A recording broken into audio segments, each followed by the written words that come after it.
বেশ,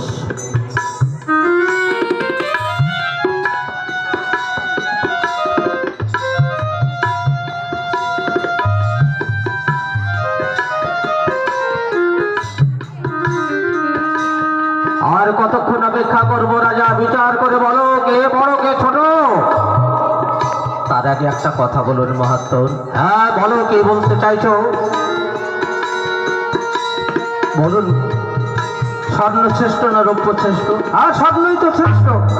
তাহলে দুখানি আসন করে রাখা আছে, একটা স্বর্ণ আসন, একখানা রৌপ্য আসন।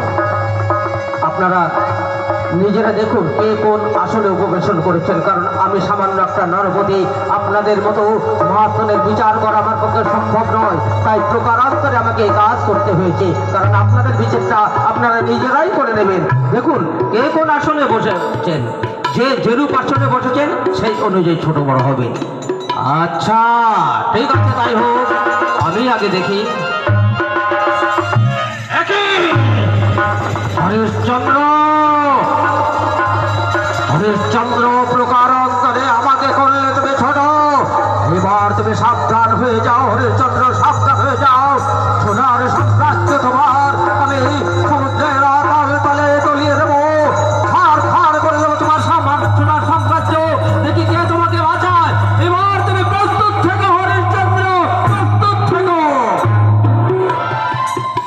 এখন আমি কি করবো মন্ত্রীবর? আমাকে যে অভিশাপ দিয়ে চলে গেল, আমার এই সোনার সাম্রাজ্যের শাসনে পরিণত করবে। কোনো চিন্তা নেই মহারাজ, আমি স্বয়ং ধর্ম। আমি তোমায় কথা দিয়ে যাচ্ছি, একটা কথা মনে রেখো হরিশ্চন্দ্র, যথা ধর্ম তথা জয়, যথা ধর্ম তথা জয়, তথা জয়।